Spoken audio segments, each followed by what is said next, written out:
What's happening, everybody? This is V3Cast episode 30.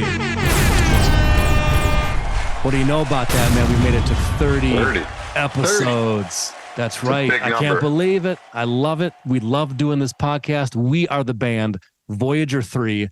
We also do a podcast, and you're hanging out with us tonight. And we have a special guest. But before we get to that, I got to know, fellas, what are you drinking? Greg, you look thirsty.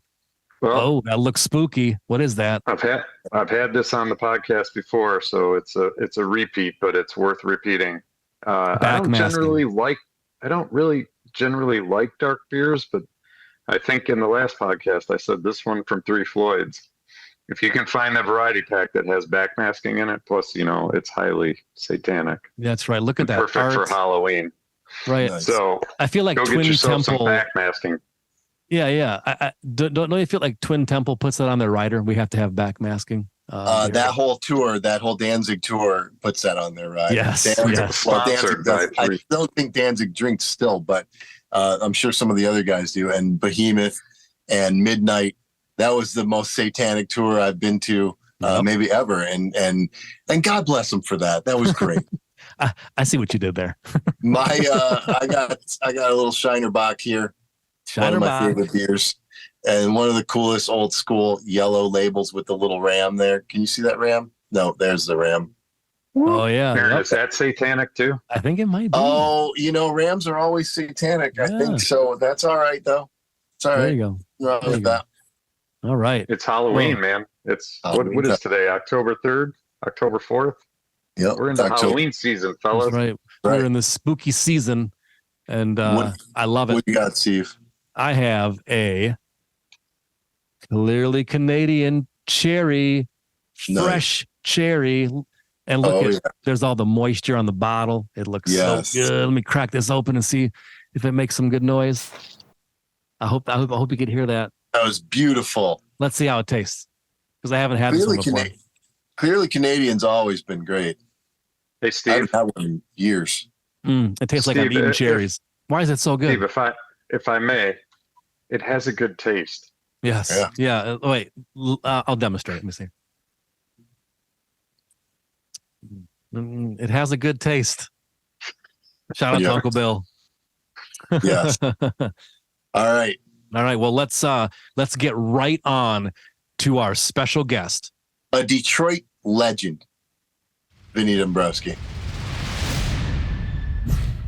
There he is. Look at this guy. Vinny. It's like a real rock star sitting there, Steve. That's right, man. Many a hit. That's funny. Oh, man. I'm trying to avoid being starstruck.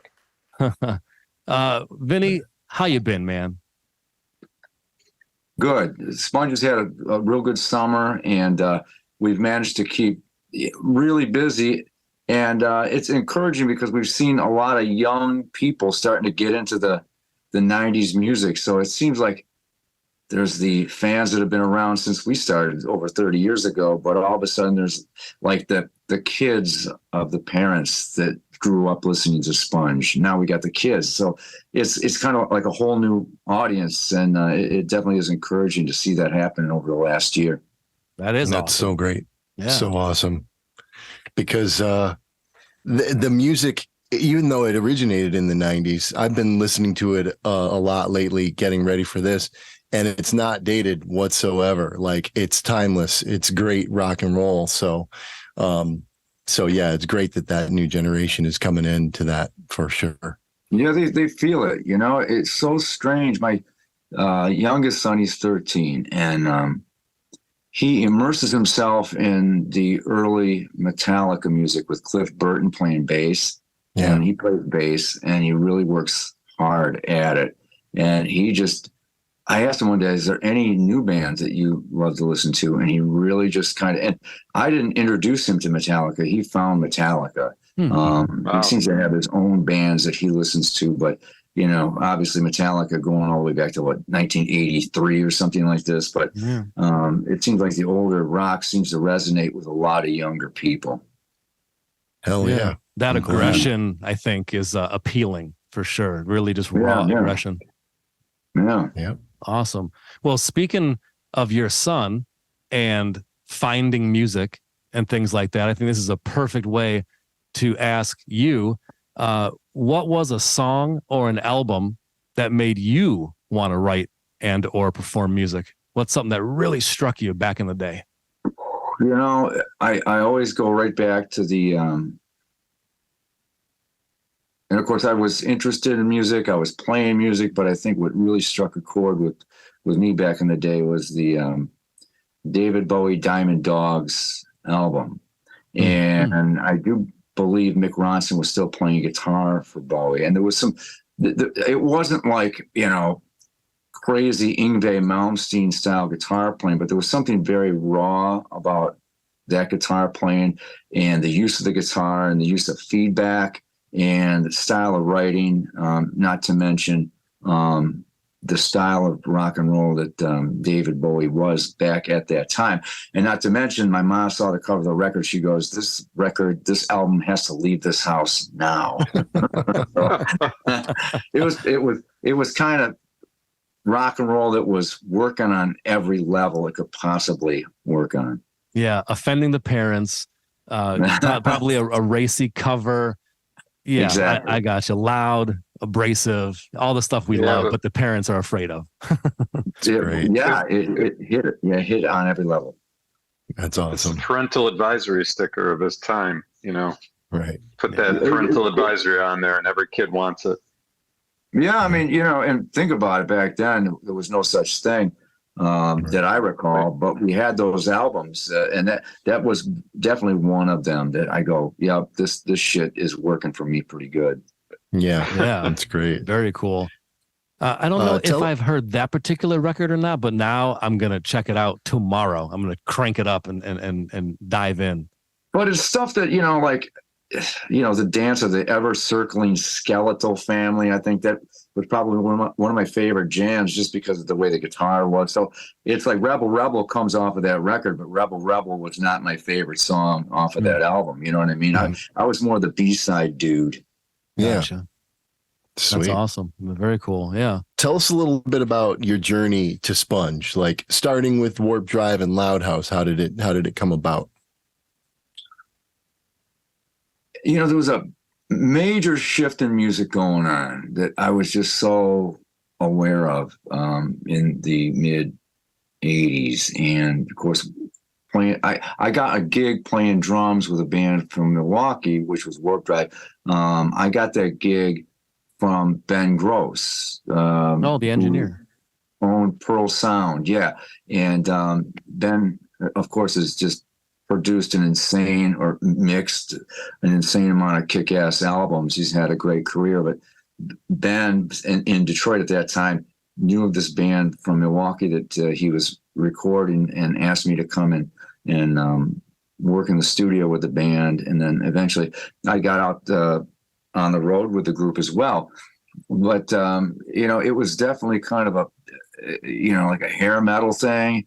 And all the while that was going on, I was the guy, setting up my gear or tearing my gear down with my cassette player and my cassette of the band Fear in my cassette player, nice. Constantly blaring that stuff or that kind of stuff. So, yeah, I was definitely aware and moving in that direction, and eventually left that band to kind of just start to immerse myself in this new freedom of what would become the 90s music. And the bands that were just hitting on all cylinders back then, whether it was Bad Brains or Helmet or early Jane's Addiction, the Red Hot Chili Peppers. Did I mention Bad Brains? But those groups were just, it was just freedom. And who could avoid that, just that honesty and the truth that was coming from the music at that time. And that's where I pointed where I wanted to go, and which eventually led me to Loud House. Yeah, a lot of stuff at that time. Like I can remember the very first time I heard the lead track to Quickness, because they had a video for that. I think it was either 89, I think pretty sure 89. Bad Brains, in my opinion, their best record. And when that video came on and that tore in, I was like, oh my God. Because all the other Bad Brains that I loved was like kind of lower fidelity. And I still loved it. But when Quickness came out and it was like a properly produced, bigger label on Caroline, I believe, album, oh, that just punched me out and I loved it. I like, hit me again. It's appropriate that you mentioned Bad Brains twice because they're that damn good. That's right. Well, it's so funny when you see a group like that, and you go, wow, look at what the other kids are doing. You go, shit, I'm in. And, I mean, truth be told, you go Fishbone. What went on with that band back in the day, you just go, there was just a lot of cool shit cooking, man. And it was like, how is it that it's unavoidable that you begin to love all that stuff and you plug into it. And it's not like I don't think anybody goes, well, that's where all the money's going.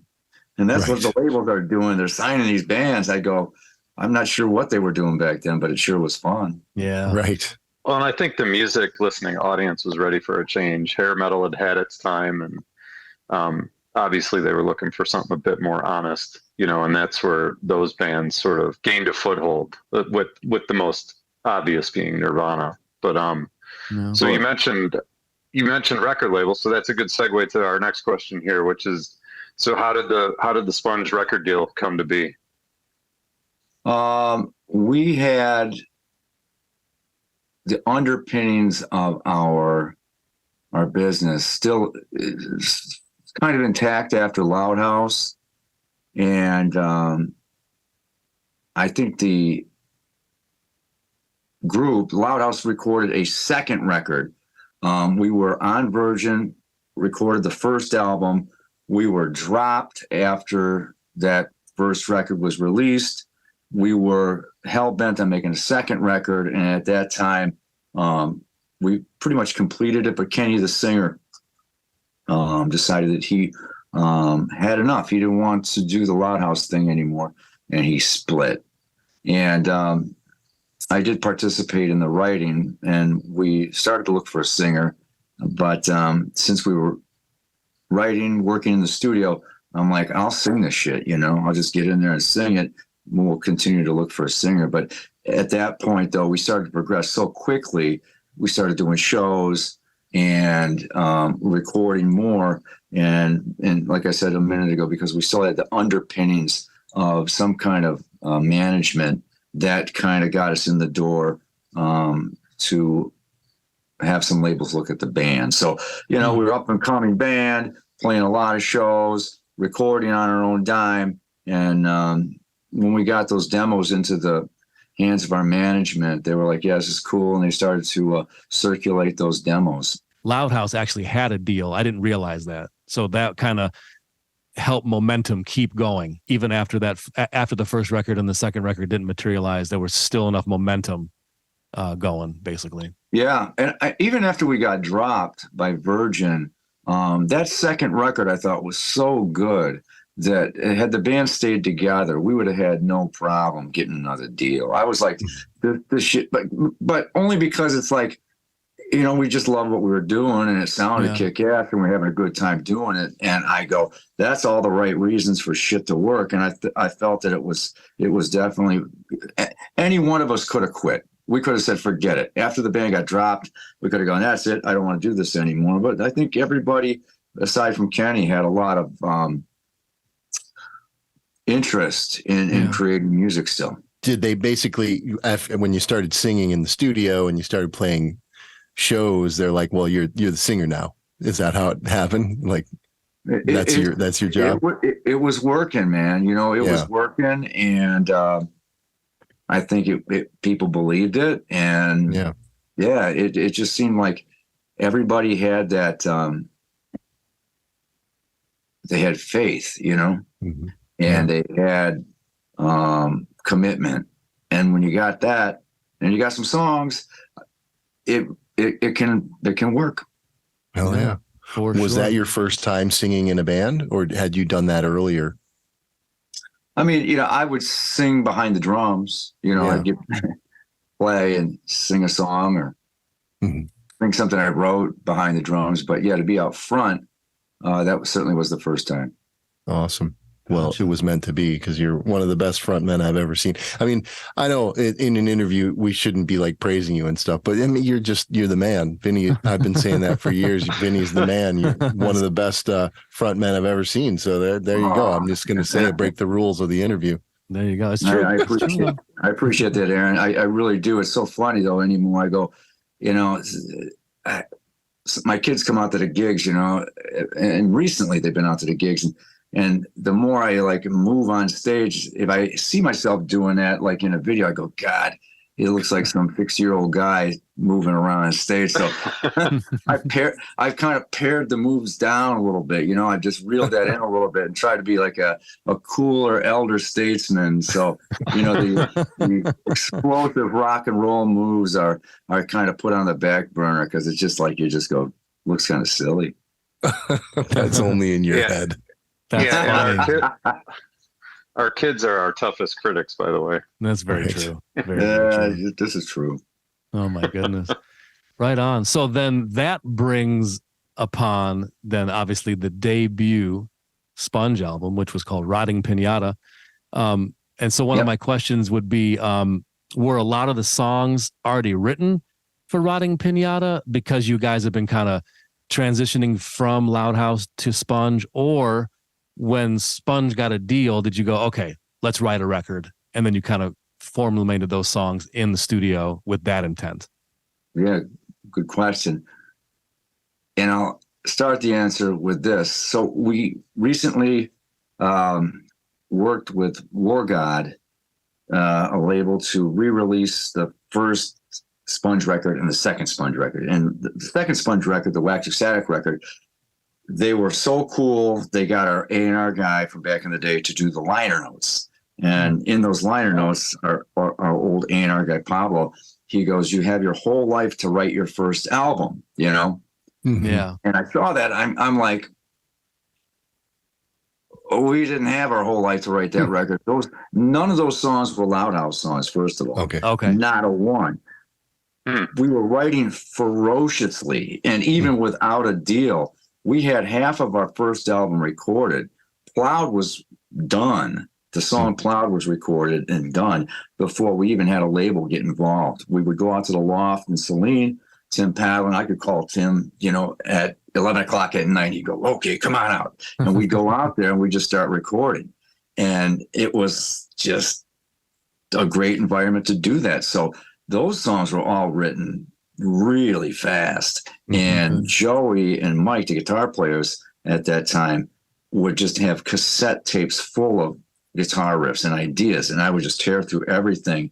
And anything that hit me, we would use. So, I mean, the shit came together real quick. And even the second record, we had a ton of shit written for the second record. So we didn't have our whole lives to write that first record. It all happened real quick. Right. Awesome. Wow. Yeah. I mean, there's so many excellent tracks on that first record. And a point that Aaron made a couple days ago when we were talking about this interview, he goes, I kind of forgot how driving and aggressive Rotting Pinata is. So because like you got, I mean, Plowed is super, hard and straightforward with one of my favorite riffs. But then the other radio hit was 16 Candles, and that's got a lighter guitar tone. But then re-listening to this stuff, I'm like, well, they were mostly hard, and then they had a couple exceptions, and that kind of occurred on every album really, and that's great. That appeals, to me for sure. To mostly the heavier stuff, and then some lighter stuff thrown in, Yeah, but it's so funny. The lighter stuff off that first record, people want to hear that stuff. At the gig on Saturday, we played out in Rochester Hills, and man, they're requesting some of that lighter. It blows my mind. Those songs are really, to me, the record is kind of an art project in a way, and some of those light songs that contrast those heavy tunes, people really, they request those constantly. It blows my mind. So the heavy stuff, it almost is a given. You go, the heavy stuff just gets people pumped up and you want to play it. But I'll be damned if they don't want to hear a song like Drowning. They want to hear that shit. They don't go, play Nita Menasha. They're always going, let me hear Drowning. Let me hear Raining. And I go, what the hell goes on with those songs?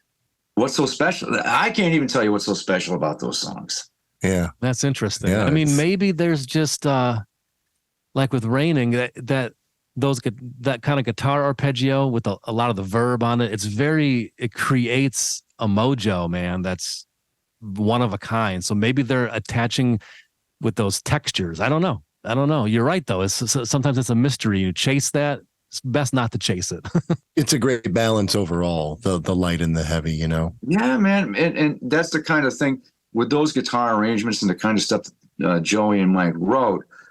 They really worked on that stuff. And to me, it was almost, there were bands from the 80s, the Scorpions, Judas Priest, that had all those great double guitar parts. But I can't recall a band from the 90s that really worked on their guitar arrangements like those guys did, I think that really stood out. They really worked hard, but it worked in an alternative rock way, as opposed to like really kind of fast, arpeggiated solos, harmony, things like that. You know what I mean? Yeah. The guys really did a great job, and it created a very cool vibe with that thought, that direction. You had mentioned that during recording of Rotting Pinata, you could call up the guys or Tim in particular, like at all hours of the night, and be like, hey, I got some ideas. Let's meet up at the studio. So my question would be, do you have any cool, notable, memorable memories from the recording session for Rotting Pinata, and also maybe some of the gear? Because I'm a gearhead. I like to do studio stuff, so I always like to get in that headspace. The gear. I mean, the gear. That early stuff was recorded on like this a 1-inch Tascam recorder. We didn't even have the big fat 2-inch tape we were recording on back then. Gotcha. It was like 1-inch 16. Yeah, something like that, man. So, and it was all like cool analog stuff. I mean, I would have to pick Tim's brain to find out what he had there, because I wished I knew more about that kind of stuff. But I'm sure Tim would write it all down, and you might want to speak with him sometime, man. I mean, that guy is just a wealth of knowledge and stories and stuff. But yeah with Cloud, that song in particular was knocked together during the day. It might have been on a Sunday, and that evening I called Tim up about getting into the studio, because I got the song. So Tim was like, yeah, come on in. So we went out there real late at night. It was Tim. I was out there playing drums, and Tim played bass. And Mike Cross was playing guitar. Nice. Right on. Yeah. So you just get it done. Something new and exciting hits you, and you want to put it on tape as fast as possible. Basically, it was kind of the mindset. Yeah, you get it, man. When you're really hot on an idea, there's an urgency about recording it for some reason. I agree. Mm-hmm. Yep. Absolutely. Mm-hmm. That's awesome. That leads me to the next question: is when Rotting Pinata was released, what was your sense on how it might do? Did you have like an inkling? Did you realize these songs were like really gonna punch, or did the label give you any indications by planning maybe big tours right away? Or sometimes sometimes you don't know. Where was your guys' headspace at the time of release of Rotting Pinata? I mean, I had no idea, and having had the experience with Virgin Records and Loud House, I think it was trying to be as realistic as possible. And I always said to the fellas, you're not going on tour until the bus pulls out in front of the house. You know what I mean? It's like until that bus shows up. And we were in vans for, like a lot of what we did. But it was just an expression that I would use. So I was always cautiously optimistic. And it was a lot of work at radio, believe it or not, to get Plowed to get traction. And our first single really was Nina Menasha, made a video for that, leaked that out there, and then eventually Plowed started getting worked at radio, but it was a lot of work and it was a super slow go, man. And even when we were getting some MTV and radio, we still, for some reason, we were still, out there doing clubs. It was like we were not on a major organized tour, which was kind of mind blowing. But, that certainly came later, but it was just a super slow go. We were packing big clubs, but we still had yet to really kind of get over that hump to get on a major tour. Gotcha. Yeah. When Plowed finally did hit the airwaves, like we all know it did, was the transformation very quick? Or it sounds like no, from what you were just saying, but like how fast did it like all of a sudden transition to like, okay, we got the spins, we got the video hitting now. Holy shit, we're rocking. Like it sounds like that was slow then. It was, I would guesstimate over the period of about a good year between the time the record was released and the time Plow started to gain traction and the band started to get on some decent tours. And then they released Molly, and both charted. I think both songs charted to about 5 on the Billboard Modern Rock charts, which is, that's respectable. But it was, again, a lot of hard work on the part of the label. Yeah. The team of radio people that we had put together. And at that time, unfortunately, we were going through some hiccups with management at that time too, which I think may have stalled some things for us a bit because, when you go into litigation, all this kind of crap, it really takes a little bit of focus, especially where the label's looking to talk to the band and they usually want to talk to a manager and there is no manager anymore. So we were kind of self-managing at the time too. That can be challenging because there's I'm sure a whole art and science to that you have to have, very well polished when you're trying to write songs. That's not your forte per se, I get that. Well, yeah. The label, they prefer to talk to a manager. They don't want to talk to the artist. They want to be your friend.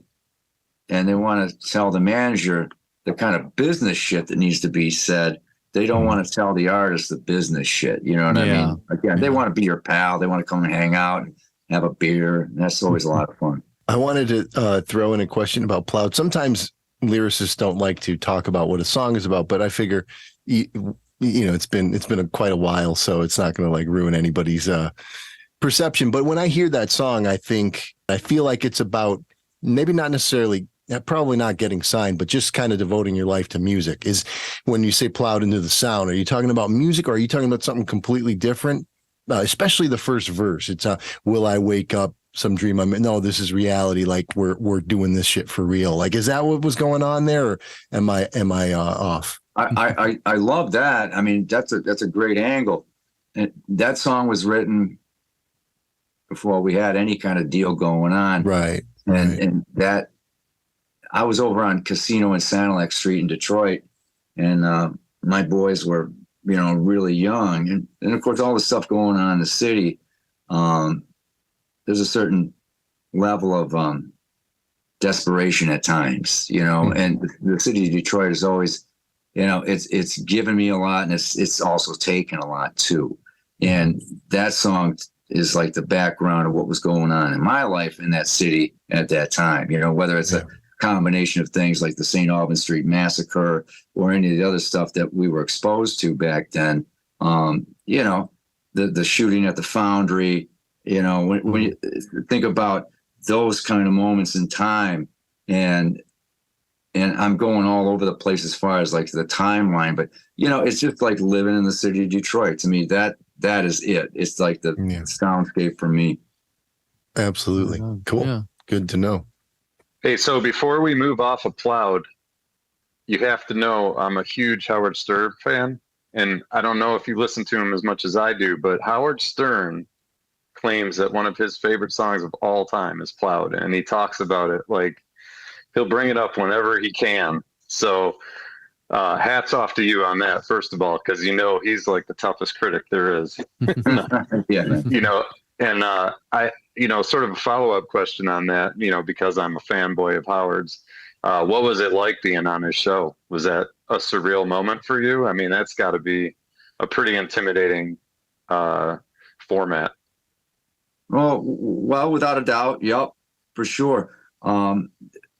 Truth be told, Steve Brandano, his producer, contacted us several times about coming on the show. The issue was they broadcast early in the week, and we are out there certainly a lot, but it typically is like, Thursdays, Fridays, Saturdays, Sundays, we go back home. And Brandano got a hold of us finally again, and I'm like, we're just going to drive out there, and we're going to, if we can book a couple gigs, we'll book a couple gigs. So we did, and it was way cool. I mean, truth be told, also Howard wasn't there. We were interviewed by some other folks, but we got a chance to do a cover song. Like, Howard's such a big 90s fan, 90s music fan. He had a big list of all the songs that he loved from that era. And the project was, too, for any band he had come in the studio, pick a song from his list and cover that song. So not only did we play Plow, but we played a Stone Temple Pilot jam, and which led, when the Goo Goo Dolls came in there, the Goo Goo Dolls covered Plow. So that was I remember that. Yeah, the coolest thing that happened, aside from just being on the show. And they treated us fantastic on the show. Great production. Yeah, it was killer.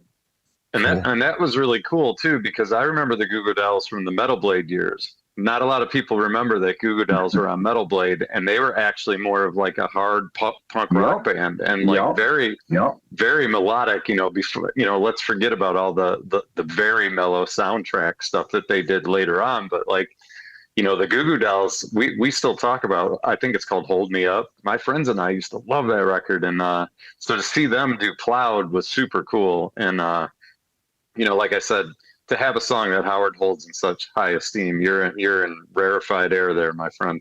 So, awesome. that's like big ups from me on that. Oh man, you can't buy that kind of thing. You just can't.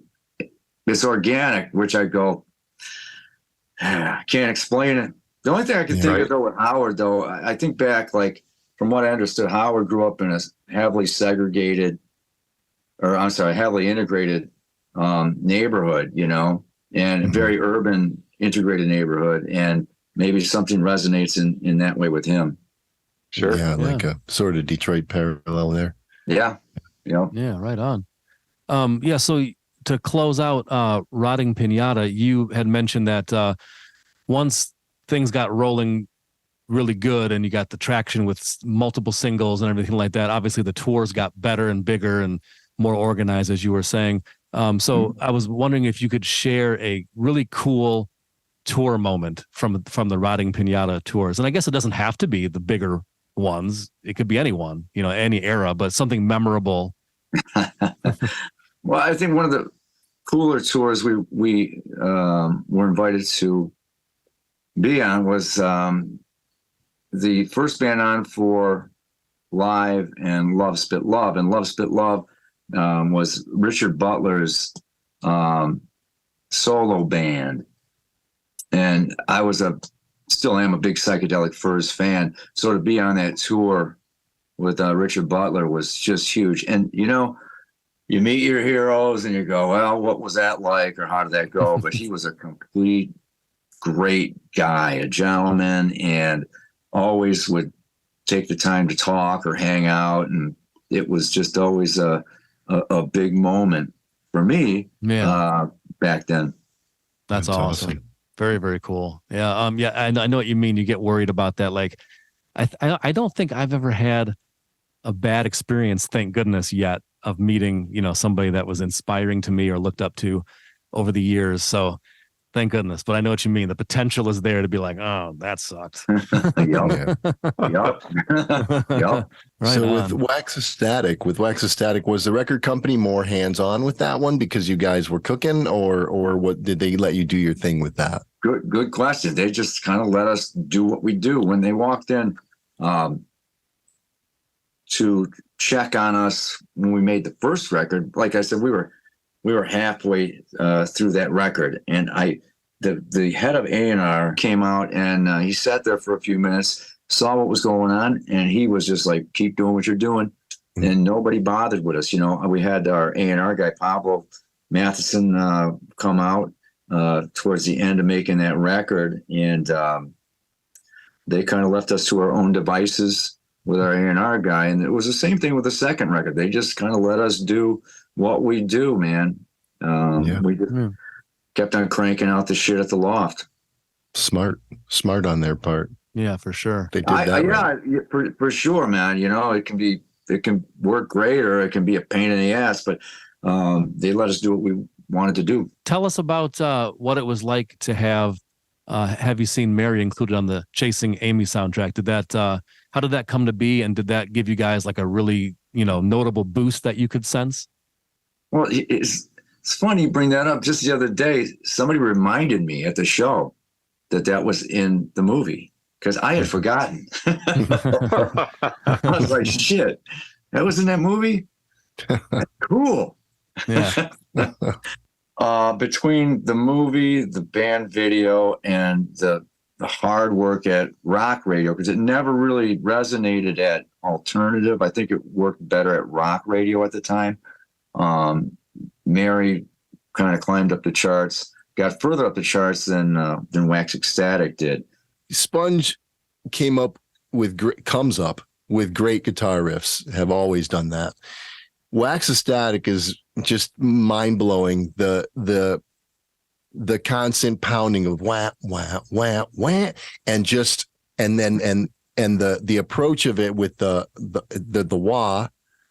And who came up with that? Was that who was that? Was that you? The only hand I had in that riff was where to put that riff. Joey Mazzola was playing his outro solo, and he literally played that riff once. And we're like, oh, that is awesome. Let's loop that for a second and throw it at the front of the song, because there was no intro, man. It was just like, that's all it was. But when you add that crazy riff to it, after we looped it, we were like, all right, Joe, this is what you got to do. You got to keep playing that riff at the beginning. You know what I mean? Yeah. So he just kept on cranking. It's a really hard riff to repeat. You know what I mean? Right. But it was so cool at the end of the tune. I'm going, got to have that everywhere during the chorus and at the front of the tune. So it's one of the, like, I still smile when I hear that song in Soundcheck. I hear that riff. I go, yeah, it's cool. Yeah, it is. For sure. You're I would say one of your strong points, not like I've spent too much time in the studio with you, but just a little, but you're a great arranger. And so it was awesome that you were able to catch that and go, wait, hold on. That's not a throwaway riff for the end of the song. Bring it in there. That's the basis of the sure song. So that's great. Well, yeah, some folks, they know exactly what they want when they go into the studio. They know every note that they want to hear, and they do it like that. And I go, great, good for you guys. With us, I mean, we got a pretty good idea, but then there's those just accidents, those great happy accidents that happen that nobody expects. And you go, I don't care who played it, where it came from. It's awesome. Let's use it. And that happens all the time, and has happened all the time with us over the years. You just find somebody makes a mistake sometimes, and it's gold. You just go, that's brilliant. Wouldn't have thought of that. As far as I could find in my research, Tim Palmer mixed the first two records, I believe. And what a talent. Yes. The first Pearl Jam record, a bunch of Catherine Wheel records, some Stabbing Westward records, and more and more and more. Kudos on landing that guy to mix the first two records. I mean, he knew his stuff. It was a slam dunk. He really had a great feel for the band. He gave us the opportunity to come in during mixes and comment on stuff. He just had a great feel for things, and he really, I felt he really understood the band. Yeah. Did he mix it out at the loft, or did you have to go out to like California or New York or something? Yeah, he did everything out in LA, from what I recall. Do you have a particular memorable tour experience from the Wax Ecstatic tours? Well, certainly Lollapalooza 1996 was fabulous, and it was fabulous because of the variety of bands that would come in and out of that tour. And we were on the second stage. We headlined the second stage, and the Melvins played right before us, and the Cows played before the Melvins, and it was just a great experience to see those two bands play every night.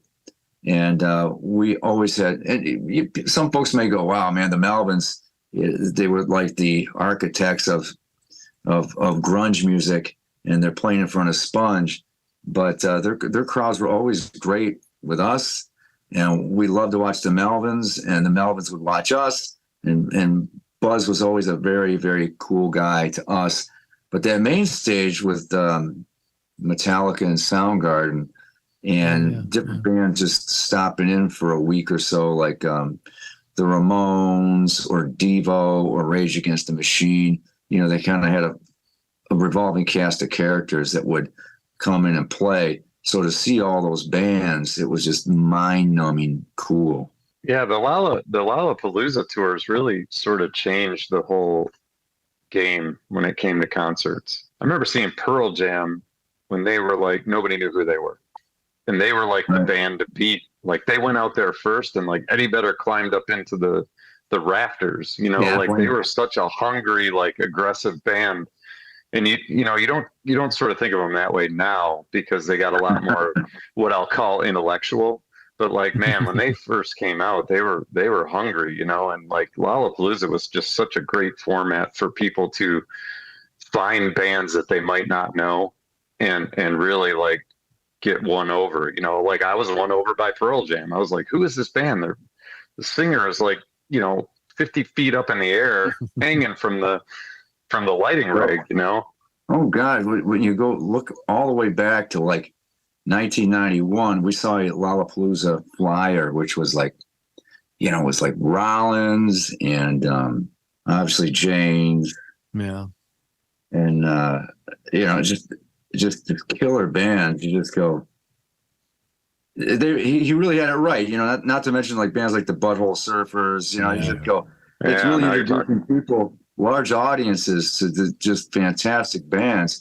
That's the whole idea. And I don't know, maybe it was something that Europe has always had a great handle on awesome festivals. Maybe it was more of a European idea that finally, you know, people in the States could get their heads wrapped around.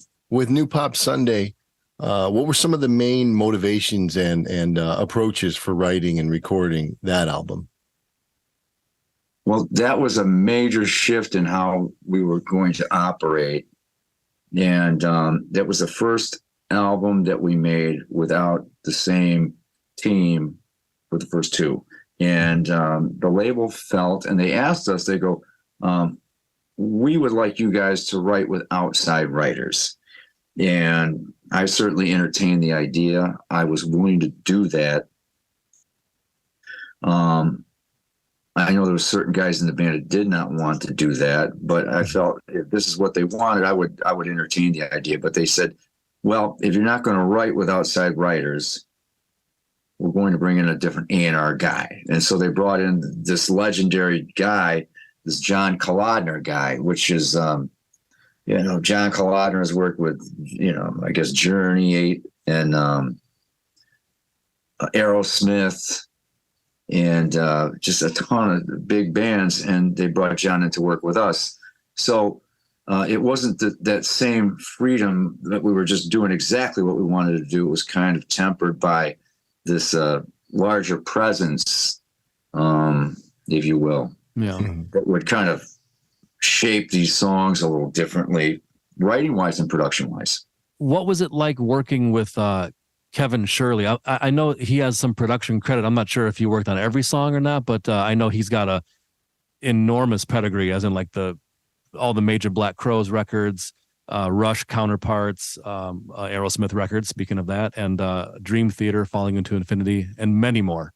Iron Maiden. Yeah, Iron Maiden. Yeah, Brave New World. Yep. What was it like working with him? You know, straight up guy, you know, was concerned about tones and performances. Working with John was the guy that was definitely dictating more of the arrangements with the band.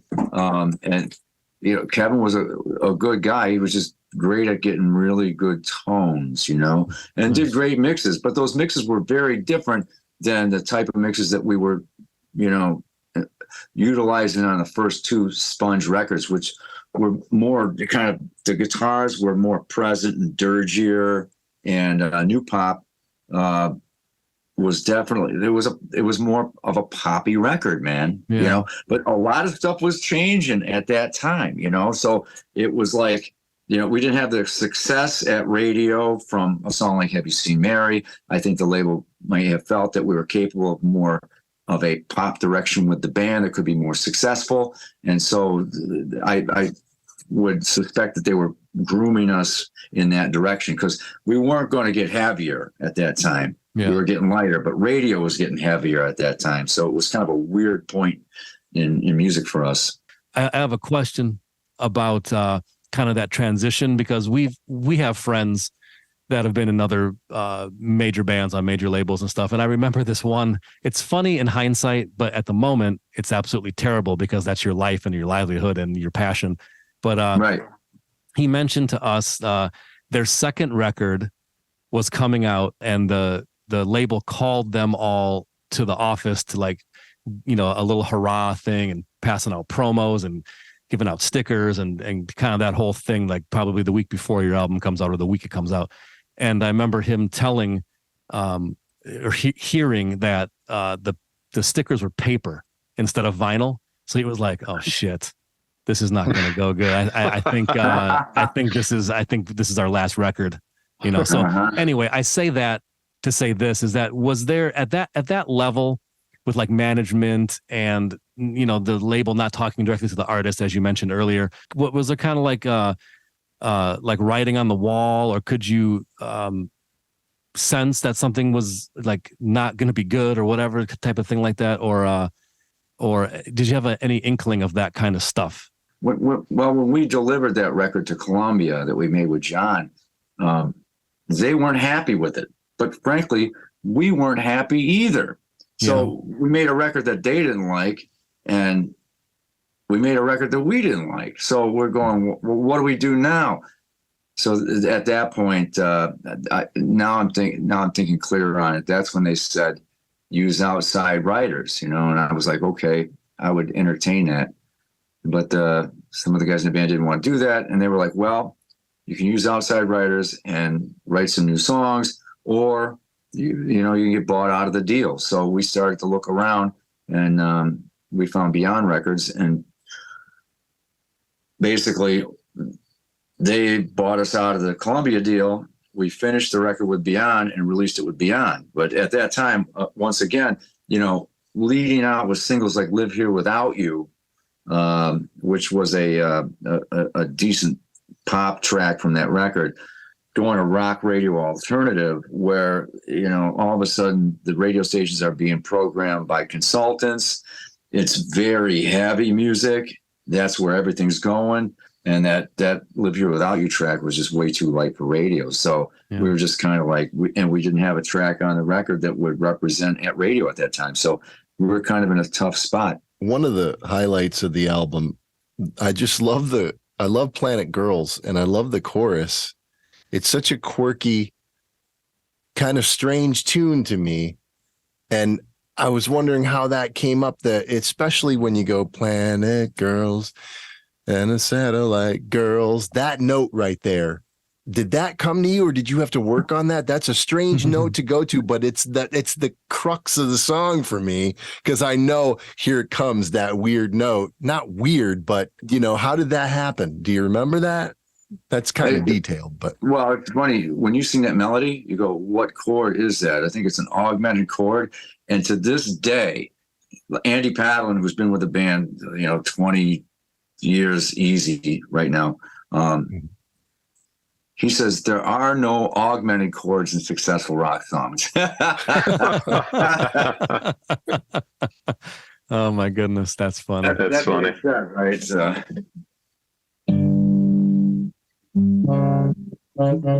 It's that. Yeah. Girls, satellite girl. Planet girls, satellite girls.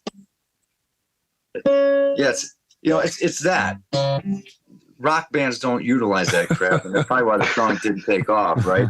It took off for me. Yeah, Aaron loves bring it up, don't Aaron? I just go, it was based on the vocal melody, and you go, you got to figure out what chord that is, Right. So Yeah.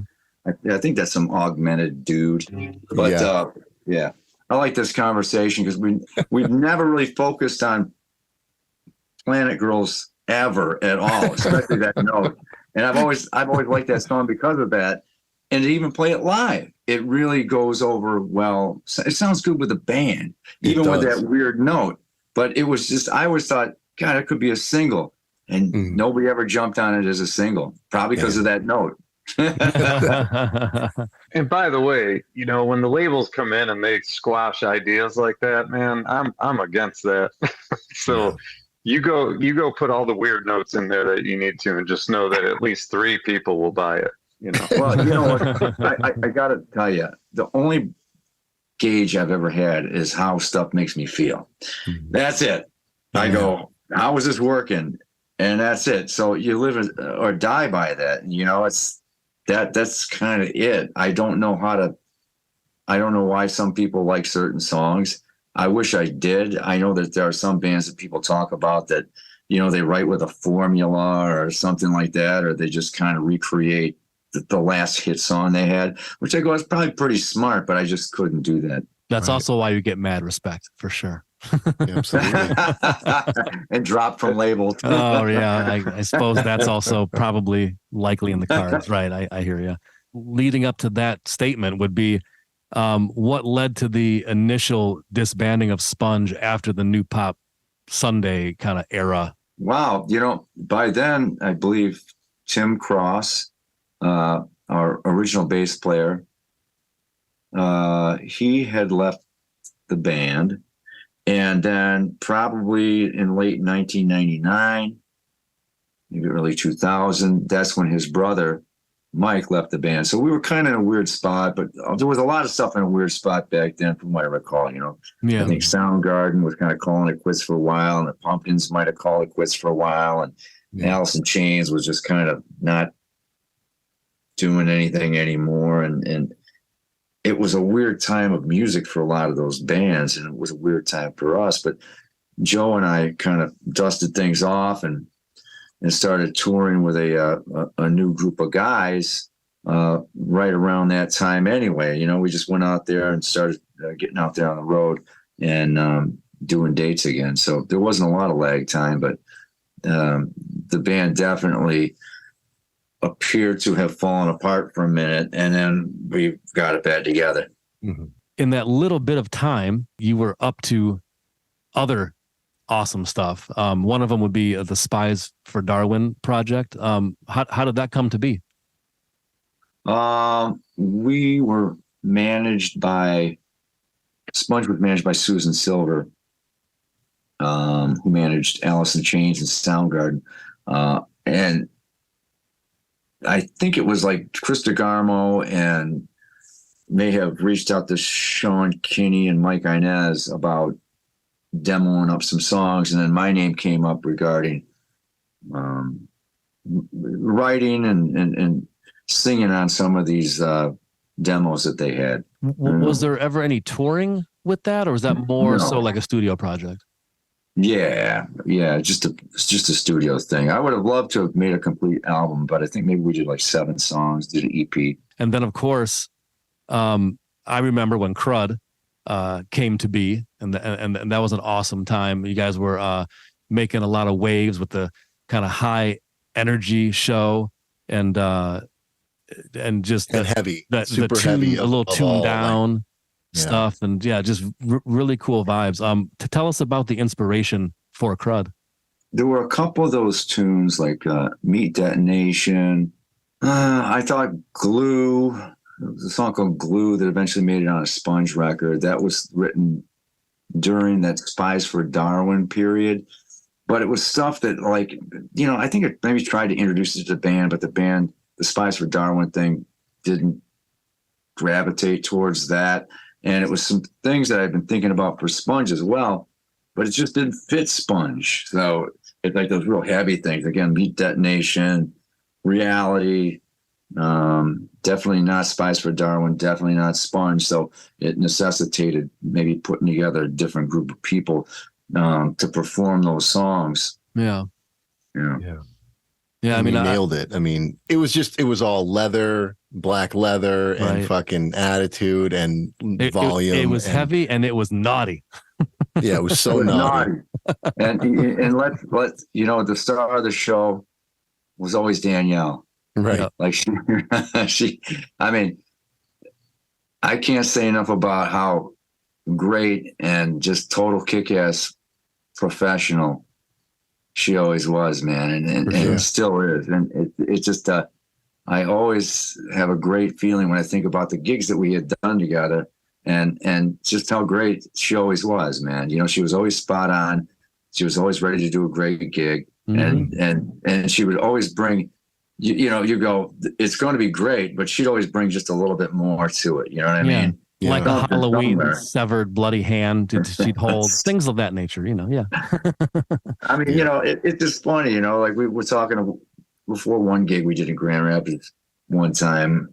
She's like, I want to throw stuff out into the audience tonight. I'm like, well, what do you want to throw out there? And she's like, she thinks for a minute. She goes, I want to throw bologna out in the audience. Bologna. So we send somebody over to the grocery store to just get a shit ton of bologna. But awesome. if you're stepping on bologna on a dance floor, it's kind of slippery. You know what I mean? So you got to be careful when you throw bologna out on stage. That's true. Right. Very, very true. Speaking of that era, roughly, we actually got to work together with our old band Forge. Thanks for taking the time to develop the version of our track, Dead Man Avenger. Thank you for trusting me. I remember being up there at Roscoe's studio up there on, was that on Mac, right? Yeah. Sure. Yeah. And he had that digital, that Paris system that I know he loved that for years. Yeah. He swore by that stuff, bro. Yeah, absolutely. Now Aaron, you just hipped us to this. I thought that was lost to time, but Aaron recently was cleaning up some deep corners of the basement at his house, and he found the CD of that. So I haven't heard that in 25 years, so I got to hear that soon. Yeah, well, we need to put it out. Yeah, probably. There is a Forge YouTube channel where I put that CBGB set of ours that we did back in '96. Maybe I'll add that and just put a silly still up there for it or something like that. Yeah, we'll do that. That was, speaking of meeting your heroes, like I remember when we met you and you wanted to talk about our song, and I'm like, how is that even possible that Vinnie from Sponge would want to talk about our song? Why would he even have any interest in it at all? And then you came over to the house in Hamtramck and you were just asking us questions and listening to us. And I was like, I've never met anybody like this guy. Like it was all eye contact and you were totally like listening to what we were saying. And I thought he's got no reason to be listening to scrubs like us, but you did. And then you wanted to work with us on the song. And it was mind blowing. And so, yeah, it was like really, really cool and unexpected. And, thanks for that. That was awesome. That was one of the coolest things ever. Aaron, honestly, I got to tell you, if I wasn't getting a vibe from it, I wouldn't have even bothered. You know what I mean? But when something interests me, it interests me. And I want to, if I can make a difference in it and it's cool, then I like to get involved. Yeah. So that brings us to what I would call like the second wave of Sponge, which what year would you say that would be? I think I was at the return of Sponge, if you will. It was that Metro Times like anniversary party at the was it the Rooster Tail or something like that? I think that was one of the first Sponge shows, quote unquote, back. And that was amazing. And I think it was also, did Crud also play? Was it a double deal? I can't remember. It's a long time ago now. That's a good question. It may have been, and that could have been the era where it was like Kurt Marshke playing guitar, and Joe Mazzola was still on guitar. I think it was. And Jimmy was back on drums, if I'm not mistaken. Right. And Robbie Graham may have been on bass. Yes. That was probably around 2002, somewhere 2001, 2002, somewhere around there. Yeah. And it was definitely a transitional place because, about 2003, Joe Mazzola left the band to go play with the Cobras, and Kurt Marshke went off to do the Dead String Brothers. So we were kind of we're scrambling for some guitar players, but that's when Kyle Neely and Andy Padlin got involved with the band and have been playing guitar with the band ever since. From an outside perspective, I feel like Sponge is in like a perfect position because you have a rock solid foundation of hits and fans, but yet then you continue to make relevant, not just we have to do another record type of thing. You're making great kick-ass records, and that will allow you to keep playing shows as long as you want to. But with that, though, comes a question: is there any barriers you still would like to break through in any abstract way or anything like that, or a particular band that you'd love to tour with? I would love to, collaborate more. I'll give you an example. Like this band, group of guys I was working with in this project called The Lucid. We managed to get Violent J from ICP to collaborate on a couple of songs. And you'd go, man, how is that going to work? But I ended up singing on an ICP track that was a song called Heart and Soul by Plow. And Violent J hit me up. And he's love that track. I think that they kill it. And he was like, we're going to do this, but we're going to rewrite all the lyrics. So, it's going to be about this. And I'm singing on a chorus, and I thought it was just a fabulous idea. And then in The Lucid, we ended up doing a version of Epic by Faith No More. And it was the same thing. I'm like, just change all the lyrics, man. And so we ended up calling it Sweet Tooth, and Violent J rewrote all the verses, and I rewrote the chorus. And you go, God, it's like, rewriting Stairway to Heaven or something. But it turned out so cool. Oddly enough, I wish it would have gotten more traction, but I would love to do more out of the box kind of things. You know what I mean? Like I'm going to go see Little Dragon at St. Andrews Hall on Sunday, and I think that Yukimi is just a mind-boggling singer. I would love to do more things like that. Right on. That's way out of the alternative rock box, way out of any box, and do more things like that.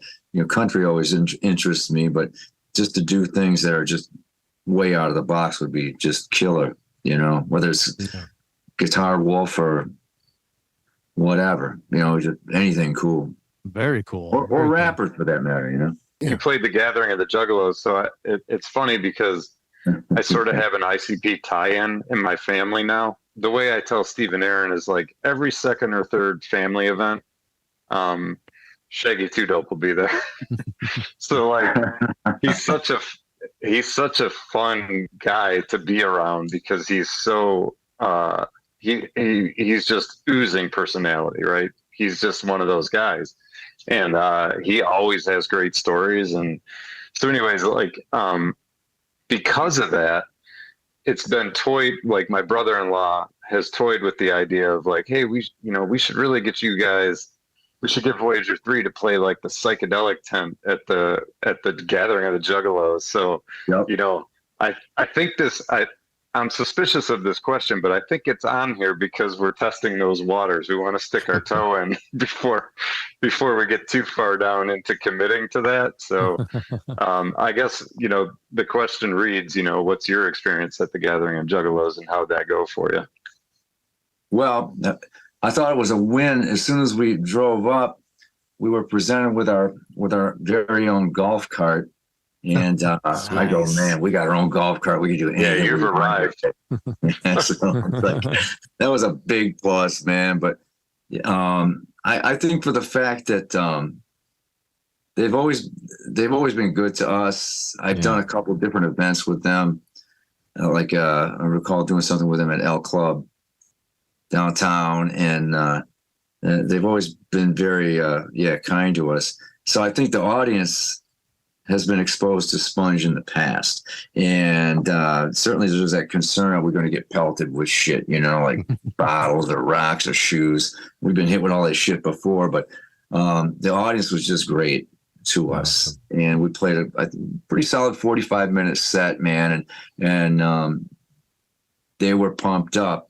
They were yelling Sponge at the end. I walked off stage and I said to our tour manager, I'm going, what are they yelling? He goes, they're yelling Sponge, Sponge, Sponge, Sponge. I'm like, shit, they're doing that.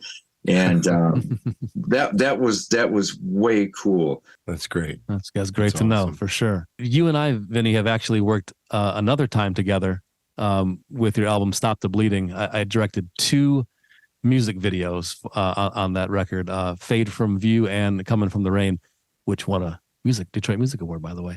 Awesome. So thanks for giving me the opportunity to do some cool stuff with you guys. What's some good memories off of the Stop the Bleeding album or tours, if you recall? Well, I think that was like 2013. We were doing